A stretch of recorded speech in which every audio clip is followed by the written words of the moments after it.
In 1997, the Refugee All-Stars featuring Lauryn Hill released The Sweetest Thing. But there's something in the video that has had fans talking ever since. A mysterious figure that looks just like Tupac Shakur. Was this really Tupac? Did he film this before he died? Or was it a lookalike? And if it was a lookalike, then why would they use one? We dive into these questions and more on hip-hop's greatest mysteries. From alternate versions of albums that were never released, to disappearances and unsolved murders, here are hip-hop's greatest mysteries. Tupac Shakur was an undeniable force in hip-hop. He rose to fame with his raw, unfiltered lyrics and unapologetic approach to life. He wasn't just an artist, he was a symbol of the struggles and the triumphs of his generation.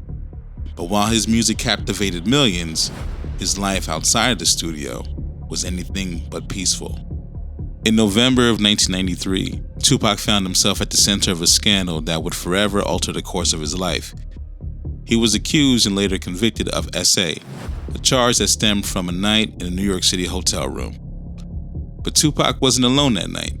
Among those present was a notorious figure in the New York underworld, Haitian Jack, a man deeply entrenched in the city's street culture and entertainment business. The events of that night and the subsequent fallout would ignite a deep animosity between Tupac and Haitian Jack. Pac believed that Jack had set him up, a betrayal that would fuel a lasting grudge. This beef wasn't just personal, it bled into Tupac's personal life as well.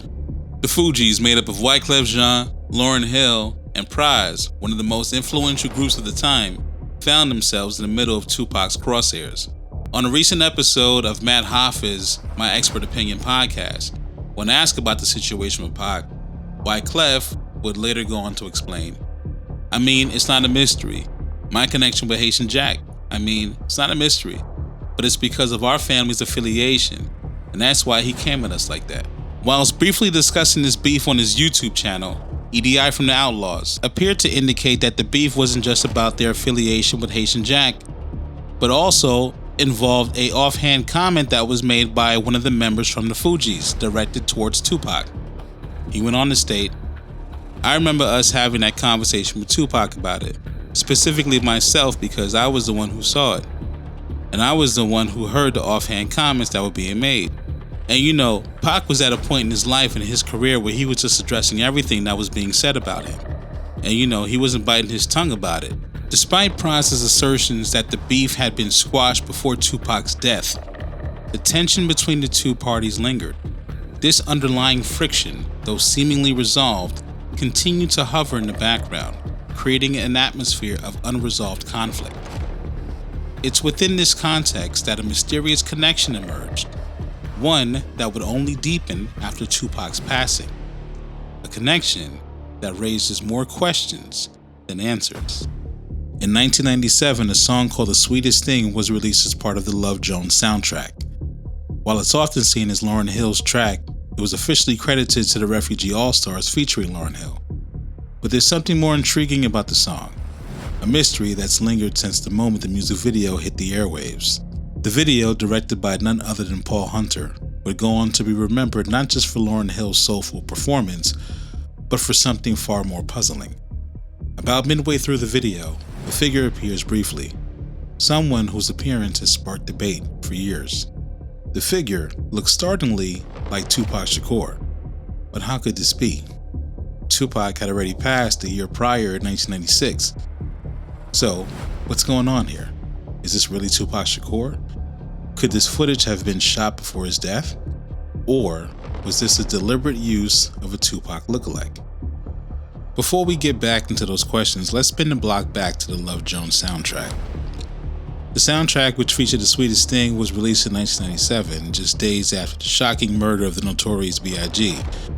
Now, of course, this is most likely a coincidence, but given how deeply the deaths of Biggie and Tupac are intertwined in hip-hop history, it's hard to ignore the eerie timing. Now, back to Paul Hunter. His involvement adds another layer to this mystery. In the very same year, 1997, Hunter directed another music video, Smile, by Scarface featuring Tupac. In this video, A Tupac double was used, and many scenes featured this double with his arms extended in a Christ-like pose. Clearly, Hunter was no stranger to working with Tupac's image after his death. See, having a Tupac lookalike for Smile made sense given the themes of resurrection and martyrdom in both the song and in Tupac's life. But when it comes to the Sweetest Thing, the inclusion of a Tupac doppelganger feels far less fitting. The song is a soulful, romantic piece tied to the Love Jones soundtrack, a film about love and relationships. There is nothing in the song or the movie that calls for imagery tied to Tupac's persona. So this begs the question, was there a Tupac doppelganger used in the video? And if so, why? Especially considering Tupac's semi-strained relationship with the Fugees at that time. There are more layers to this mystery. Could it have been just an extra who bore a striking resemblance to Tupac? Or was it a deliberate choice? And if it was deliberate, well, why would director Paul Hunter, who had previously worked with a Tupac lookalike in Smile, make that choice here again? The timing of the video adds yet another eerie twist. Released just days after Biggie's death and nearly a year after Tupac's own, the visual of a Tupac lookalike running through the streets strikes a strange and haunting chord. It almost feels as though the video was capturing the ghost of a man whose presence still lingered heavily over the culture. So, which one was it? A lookalike? A mere coincidence? A director who felt like trolling the fans? Or some strange tribute to a man who left an indelible mark on the culture? Could it have been a subtle nod to his lasting influence, even in the face of unresolved tensions? The truth is elusive. It's possible we may never know the full story behind this fleeting image. But one thing is for sure, this remains one of hip-hop's greatest mysteries.